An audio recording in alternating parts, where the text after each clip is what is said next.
സുഭാഷിതങ്ങൾ 16-ാം അധ്യായം. മനുഷ്യൻ പദ്ധതികൾ വിഭാവനം ചെയ്യുന്നു, അന്തിമമായ തീരുമാനം കർത്താവിൻ്റേതത്രേ. ഒരുവന് തൻ്റെ നടപടികൾ അന്യൂനമെന്ന് തോന്നുന്നു, കർത്താവ് ഹൃദയം പരിശോധിക്കുന്നു. നിന്റെ പ്രയത്നം കർത്താവിൽ അർപ്പിക്കുക, നിന്റെ പദ്ധതികൾ ഫലമണിയും. കർത്താവ് ഓരോന്നിനെയും നിശ്ചിത ലക്ഷ്യത്തോടെ സൃഷ്ടിച്ചു. അനർത്ഥ ദിവസത്തിനു വേണ്ടി അവിടുന്ന് ദുഷ്ടരെയും സൃഷ്ടിച്ചു. അഹങ്കരിക്കുന്നവരോട് കർത്താവിന് വെറുപ്പാണ്, അവർക്ക് ശിക്ഷ കിട്ടാതിരിക്കുകയില്ല തീർച്ച. ആത്മാർത്ഥതയും വിശ്വസ്തതയുമാണ് അധർമ്മത്തിന് പരിഹാരം. ദൈവഭയം തിന്മയിൽ നിന്ന് അകറ്റി നിർത്തുന്നു. ഒരുവന്റെ വഴികൾ കർത്താവിന് പ്രീതികരമായിരിക്കുമ്പോൾ ശത്രുക്കൾ പോലും അവനോട് ഇണങ്ങി കഴിയുന്നു. നീതിപൂർവം നേടിയ ചെറിയ ആദായമാണ് നീതി വഴി നേടിയ വലിയ ആദായത്തേക്കാൾ വിശിഷ്ടം. മനുഷ്യൻ തൻ്റെ മാർഗം ആലോചിച്ചു വയ്ക്കുന്നു, അവൻ്റെ കാലടികളെ നിയന്ത്രിക്കുന്നത് കർത്താവാണ്. രാജാവിൻ്റെ നാവിൽ ദൈവനിശ്ചയം കുടികൊള്ളുന്നു. വിധിക്കുമ്പോൾ അവന് തെറ്റുപറ്റുകയില്ല. ശരിയായ അളവും തൂക്കവും കർത്താവ് നിയന്ത്രിക്കുന്നു. സഞ്ചിയിലുള്ള കട്ടികൾ അവിടുന്ന് നിശ്ചയിക്കുന്നു. ദുഷ്പ്രവൃത്തികൾ രാജാക്കന്മാർ വെറുക്കുന്നു, നീതി സിംഹാസനത്തെ ഉറപ്പിക്കുന്നു. നീതിപൂർവമായ വാക്കുകൾ രാജാവിനെ ആഹ്ലാദിപ്പിക്കുന്നു, നേര് പറയുന്നവനെ അവൻ സ്നേഹിക്കുന്നു. രാജാവിൻ്റെ കോപം മരണത്തിൻ്റെ ദൂതനാണ്, വിവേകിക്ക് അത് ശമിപ്പിക്കാൻ കഴിയും. രാജാവിൻ്റെ പ്രസാദത്തിൽ ജീവൻ കുടികൊള്ളുന്നു. രാജപ്രീതി വസന്തത്തിൽ മഴ പൊഴിക്കുന്ന മേഘങ്ങളെ പോലെയാണ്. ജ്ഞാനം ലഭിക്കുന്നത് സ്വർണം കിട്ടുന്നതിനേക്കാൾ ശ്രേഷ്ഠമാണ്, വിജ്ഞാനം വെള്ളിയേക്കാൾ അഭികാമ്യവും. സത്യസന്ധരുടെ വഴി തിന്മയിൽ നിന്ന് ഒഴിഞ്ഞു മാറുന്നു, സ്വന്തം വഴി കാക്കുന്നവൻ ജീവൻ പരിരക്ഷിക്കുന്നു. അഹങ്കാരം നാശത്തിൻ്റെ മുന്നോടിയാണ്. അഹന്ത അധപതനത്തിൻ്റെയും അഹങ്കാരികളോട് ചേർന്ന് കൊള്ളമുതൽ പങ്കുവയ്ക്കുന്നതിനേക്കാൾ നല്ലത് വിനീതനായി ദരിദ്രനോടൊപ്പം കഴിയുകയാണ്. ദൈവവചനം ആദരിക്കുന്നവൻ ഉത്കർഷം നേടും. കർത്താവിൽ ആശ്രയിക്കുന്നവൻ ഭാഗ്യവാൻ. ഹൃദയത്തിൽ ജ്ഞാനമുള്ളവൻ വിവേകി എന്നറിയപ്പെടുന്നു. ഹൃദ്യമായ ഭാഷണം കൂടുതൽ അനുനയിപ്പിക്കുന്നു. വിവേകം ലഭിച്ചവൻ അത് ജീവൻ്റെ ഉറവയാണ്. ഭോഷത്വം ഭോഷനുള്ള ശിക്ഷയത്രേ. വിവേകിയുടെ മനസ്സ് വാക്കുകളെ യുക്തിയുക്തമാക്കുന്നു, അങ്ങനെ അതിന് പ്രേരകശക്തി വർദ്ധിപ്പിക്കുന്നു. ഹൃദ്യമായ വാക്ക് തേനറ പോലെയാണ്, അത് ആത്മാവിന് മധുരവും ശരീരത്തിന് ആരോഗ്യപ്രദവുമാണ്. ശരിയെന്ന് തോന്നിയ വഴി മരണത്തിലേക്ക് നയിക്കുന്നതാവാം. വിശപ്പ് പണിക്കാരനെ കൊണ്ട് കൂടുതൽ ജോലി ചെയ്യിപ്പിക്കുന്നു, അത് അവനെ പ്രേരിപ്പിച്ചുകൊണ്ടേയിരിക്കുന്നു. വിലകെട്ടവൻ തിന്മ നിരൂപിക്കുന്നു, അവൻ്റെ വാക്ക് പൊള്ളുന്ന തീ പോലെയാണ്. വികടബുദ്ധിയെ കലഹം പരത്തുന്നു, ഏഷണിക്കാരൻ ഉറ്റമിത്രങ്ങളെ ഭിന്നിപ്പിക്കുന്നു. അക്രമി അയൽക്കാരനെ വശീകരിച്ച് ആപത്തിലേക്ക് നയിക്കുന്നു. കണ്ണിറുക്കുന്നവൻ ദുരാലോചന നടത്തുന്നു, ചുണ്ടുകടിക്കുന്നവൻ തിന്മയ്ക്ക് വഴിയൊരുക്കുന്നു. നരച്ച മുടി മഹത്വത്തിൻ്റെ കിരീടമാണ്, സുഹൃതപൂർണമായ ജീവിതം കൊണ്ടാണ് അത് കൈവരുന്നത്. ക്ഷമാശീലൻ കരുത്തിനേക്കാളും മനസ്സിനെ നിയന്ത്രിക്കുന്നവൻ നഗരം പിടിച്ചെടുക്കുന്നവനേക്കാളും ശ്രേഷ്ഠനാണ്. കാര്യങ്ങൾ തീരുമാനിക്കാൻ കുറിയിടുന്നവരുണ്ട്, അന്തിമമായ തീരുമാനം കർത്താവിൻ്റേതാണ്. സുഭാഷിതങ്ങൾ 17-ാം അധ്യായം. കലഹം നിറഞ്ഞ വീട്ടിലെ വിരുന്നിനേക്കാൾ അഭികാമ്യം സ്വസ്ഥതയോടെ കഴിക്കുന്ന ഉണങ്ങിയ അപ്പകഷ്ണമാണ്. ബുദ്ധിമാനായ അടിമ ലജ്ജാവഹമായി പ്രവർത്തിക്കുന്ന യജമാനപുത്രൻ്റെ മേൽ ഭരണം നടത്തും. അവൻ പുത്രന്മാർക്കൊപ്പം കുടുംബസ്വത്തിന് അവകാശിയുമാകും. മൂശിയിൽ വെള്ളിയും ഉലയിൽ സ്വർണവും ശോധന ചെയ്യപ്പെടുന്നു. ഹൃദയങ്ങളെ പരിശോധിക്കുന്നത് കർത്താവാണ്. ദുഷ്ടൻ ദുർവചസ്സുകൾ ശ്രദ്ധിക്കുന്നു, നുണയൻ അപവാദത്തിന് ചെവി കൊടുക്കുന്നു. ദരിദ്രനെ പരിഹസിക്കുന്നവൻ സൃഷ്ടാവിനെ നിന്ദിക്കുന്നു. മറ്റുള്ളവരുടെ അത്യാഹിതത്തിൽ സന്തോഷിക്കുന്നവൻ ശിക്ഷിക്കപ്പെടാതിരിക്കുകയില്ല. പേരക്കിടാങ്ങൾ വൃദ്ധർക്ക് കിരീടം, മക്കളുടെ അഭിമാനം പിതാക്കന്മാരത്രേ. ഉത്തമമായ സംസാരം ഭോഷന് ചേരുകയില്ല, കപടഭാഷണ അഭിജാതർക്ക് അത്ര പോലുമില്ല. കൈക്കൂലി മാന്ത്രികക്കല്ലാണെന്നത്രേ കൊടുക്കുന്നവൻ്റെ സങ്കല്പം. തിരിയുന്നിടത്തെല്ലാം അവൻ വിജയം നേടുന്നു. തെറ്റുപൊറുക്കുന്നവൻ സ്നേഹം നേടുന്നു, കുറ്റപ്പെടുത്തിക്കൊണ്ടിരിക്കുന്നവൻ സ്നേഹിതനെ പിണക്കി അയറ്റുന്നു. ഭോഷനെ 100 അടിക്കുന്നതിനേക്കാൾ ബുദ്ധിമാനെ ഒന്ന് ശകാരിക്കുന്നത് കൂടുതൽ ഉള്ളിൽ തട്ടും.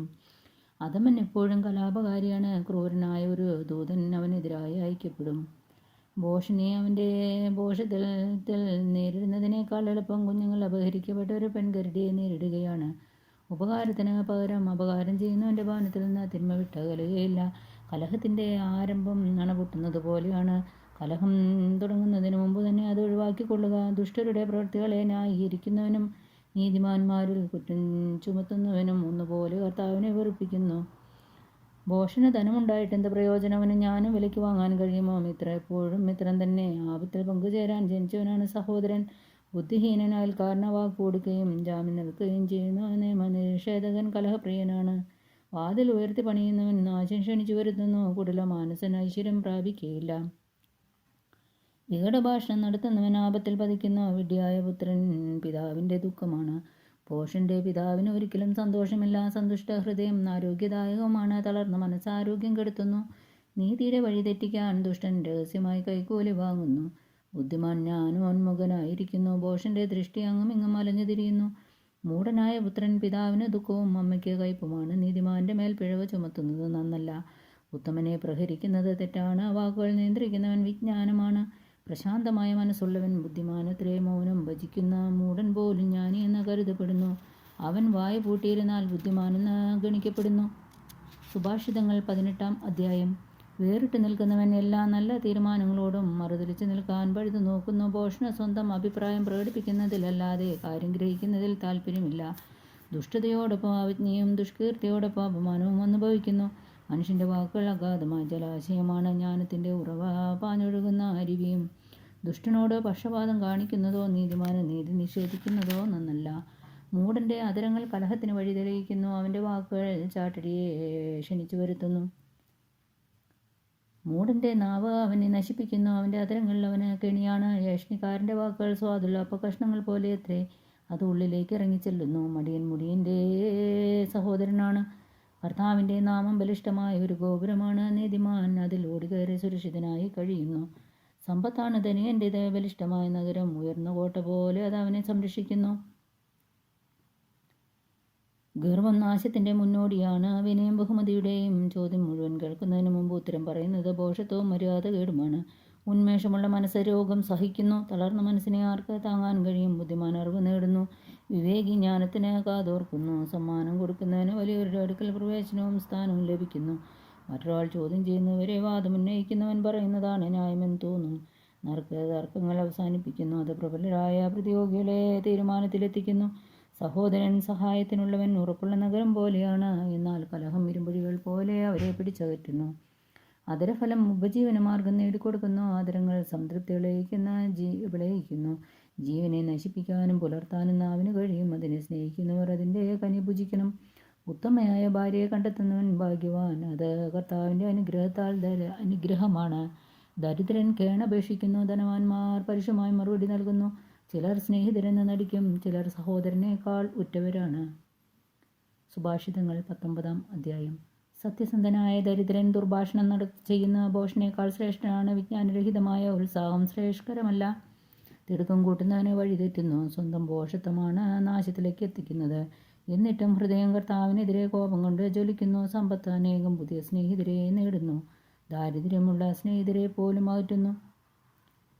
കള്ളസാക്ഷി ശിക്ഷിക്കപ്പെടാതിരിക്കുകയില്ല. കള്ളം പറയുന്നവൻ രക്ഷപ്പെടുകയില്ല. ഉദാരമനസ്കൻ്റെ പ്രീതി നേടാൻ പലരും ശ്രമിക്കുന്നു. സമ്മാനങ്ങൾ കൊടുക്കുന്നവന് എല്ലാവരും സ്നേഹിതരാണ്. സഹോദരർ പോലും ദരിദ്രനെ വെറുക്കുന്നു. പിന്നെ സ്നേഹിതർ അവനിൽ നിന്ന് മാറാതിരിക്കുമോ? അവൻ നല്ല വാക്കുകൾ പറഞ്ഞ് അവരുടെ പുറകെ പോകുന്നതെങ്കിലും അവർ വശപ്പെടുന്നില്ല. ജ്ഞാനം നേടുന്നത് തന്നെ സ്നേഹിക്കലാണ്. വിവേകം കാത്തു സൂക്ഷിക്കുന്നവന് ഐശ്വര്യമുണ്ടാകും. കള്ളസാക്ഷി ശിക്ഷിക്കപ്പെടാതിരിക്കുകയില്ല. വ്യാജം പറയുന്നവൻ നശിക്കും. ഭോഷൻ സുഭിക്ഷിത അർഹിക്കുന്നില്ല. പ്രഭുക്കന്മാരെ ഭരിക്കാൻ അടിമയ്ക്ക് അത്ര പോലും അർഹതയില്ല. സൽബുദ്ധി പ്രകോപത്തെ നിയന്ത്രിക്കും. തെറ്റുപൊറുക്കുന്നത് അവന് ഭൂഷണം. രാജാവിൻ്റെ കോപം സിംഹഗർജനം പോലെയാണ്. അവൻ്റെ പ്രീതിയാവട്ടെ പുൽക്കൊടിയിലെ മഞ്ഞുകൊള്ളി പോലെയും. ഭോഷനായ പുത്രൻ പിതാവിനെ നശിപ്പിക്കുന്നു. ഭാര്യയുടെ കലഹം തുടർച്ചയായ ചാറ്റൽ മഴ പോലെയാണ്. അവയുടെ സമ്പത്തും പിതാക്കന്മാരിൽ നിന്ന് അവകാശമായി കിട്ടുന്നു. വിവേകവതികളായ ഭാര്യയാവട്ടെ കർത്താവിൻ്റെ ദാനമാണ്. അലസത ഒരുവനെ കടന്നെതിരയിലാഴ്ത്തുന്നു. മടിയന് പട്ടിണി കിടക്കേണ്ടി വരും. കൽപ്പന പാലിക്കുന്നവൻ ജീവൻ സംരക്ഷിക്കുന്നു. ഉപദേശത്തെ നിന്ദിക്കുന്നവൻ മൃതിയടയും. ദരിദ്രനോട് ദയ കാണിക്കുന്നവൻ കർത്താവിനാണ് കടം കൊടുക്കുന്നത്. അവിടുന്ന് കടം വീട്ടും. നന്നാകുമെന്ന് പ്രതീക്ഷയുള്ളപ്പോൾ നിന്റെ മകനെ ശിക്ഷിക്കുക. അവൻ നശിച്ചു പോയിക്കൊള്ളട്ടെ എന്ന് കരുതരുത്. കഠിനമായി കോപിക്കുന്നവൻ പിഴ കൊടുക്കേണ്ടി വരും. കോപശീലിനെ രക്ഷിക്കാൻ നോക്കിയാൽ അത് ആവർത്തിക്കേണ്ടി വരും. ഉപദേശം കേൾക്കുകയും പ്രബോധനം അംഗീകരിക്കുകയും ചെയ്യുക. നീ ജ്ഞാനിയാകും. മനുഷ്യൻ പലതും ആലോചിച്ച് വയ്ക്കുന്നു. നടപ്പിൽ വരുന്നത് കർത്താവിൻ്റെ തീരുമാനമാണ്. ആരിലും നാം പ്രതീക്ഷിക്കുന്നത് സത്യസന്ധതയാണ്. ദരിദ്രൻ നുണയിനേക്കാൾ ഉത്തമനാണ്. ദൈവഭക്തി ജീവനിലേക്ക് നയിക്കുന്നു. ഭക്തൻ ഉപദ്രവം നേരിടാതെ സംതൃപ്തനായി കഴിയുന്നു. അലസൻ കൈപാത്രത്തിൽ അമർത്തി വയ്ക്കുന്നു. അത് വായിലേക്ക് കൊണ്ടു ചെല്ലാൻ അവന് പ്രയാസമാണ്.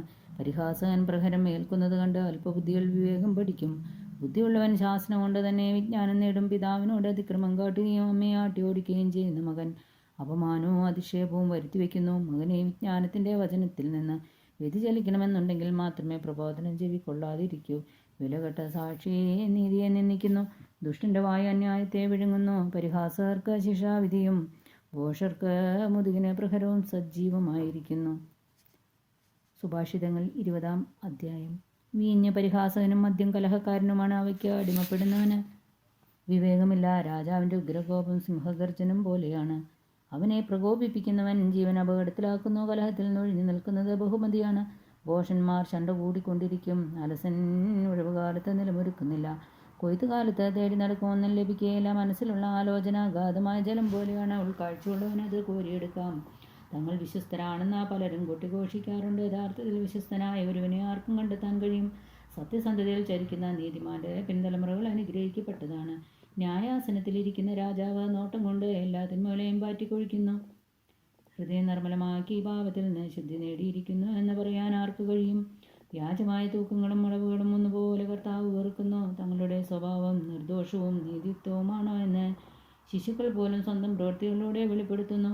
കേൾക്കാൻ ചെവിയും കാണാൻ കണ്ണും കർത്താവാണ് ഇവ രണ്ടും സൃഷ്ടിച്ചിരിക്കുന്നത്. ഉറക്കത്തിന് അടിമയാകരുത്. ദാരിദ്ര്യം നിന്നെ പിടികൂടും. ജാഗരൂകത പാലിക്കുക, നിനക്ക് ധാരാളം ആഹാരം ലഭിക്കും. വാങ്ങുമ്പോൾ മോശം മോശം എന്നൊരുവൻ പറയുന്നു, വാങ്ങിക്കൊണ്ടുപോകുമ്പോൾ അവൻ തന്നെ പ്രശംസിക്കുന്നു. സ്വർണവും വിലയേറിയ രത്നങ്ങളും സുലഭമാണ്, എന്നാൽ ജ്ഞാനവചസ്സ അമൂല്യരത്നമത്രേ. അന്യന് ജാമ്യം നിൽക്കുന്നവൻ്റെ കുപ്പായം കൈവശപ്പെടുത്തിക്കൊള്ളുക. പരദേശികൾക്ക് ജാമ്യം നിൽക്കുന്നവനോട് പണയം വാങ്ങിക്കൊള്ളുക. വഞ്ചനയിലൂടെ നേടിയ ആഹാരം ആദ്യം മധുരിക്കുന്നു, പിന്നീട് വായിൽ ചരൽ നിറയും. ആലോചനയോടെ പദ്ധതി തയ്യാറാക്കുക. ബുദ്ധിപൂർവമായ നിർദ്ദേശമനുസരിച്ച് യുദ്ധം ചെയ്യുക. ഏഷണിക്കാരൻ രഹസ്യങ്ങൾ പുറത്തുവിടുന്നു. ബുദ്ധിശൂന്യമായി സംസാരിക്കുന്നവനുമായി സംസർഗം വരുത്. അപ്പനെയോ അമ്മയെയോ പ്രാവുന്നതിൻ്റെ വിളക്ക് കൂരിട്ടിൽ കെട്ടുപോകും. ദീർഘത്തിൽ കൈവശപ്പെടുത്തിയ സ്വത്ത് അവസാനം അനുഗ്രഹമായിരിക്കുകയില്ല. തിന്മയ്ക്ക് പകരം പ്രതികാരം ചെയ്യാമെന്ന് പറയരുത്. കർത്താവിൽ ആശ്രയിക്കുക, അവിടുന്ന് നിന്നെ സഹായിക്കും. കള്ളത്തൂക്കം കർത്താവ് വെറുക്കുന്നു. കള്ളത്രാസ് നന്നല്ല. മനുഷ്യൻ്റെ കാൽവെപ്പോൾ കർത്താവാണ് നിയന്ത്രിക്കുന്നത്. തൻ്റെ വഴി തന്നെ താൻ ഗ്രഹിക്കുവാൻ മർത്തിന് കഴിയുമോ?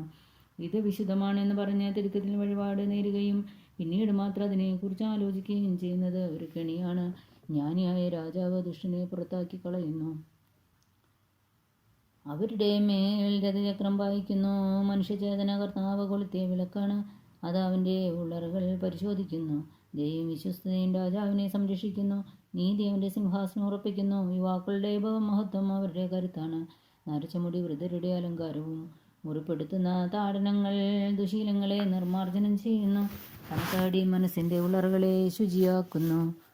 പിതാവിനും പുത്രനും പരിശുദ്ധാത്മാവിനും സ്തുതി.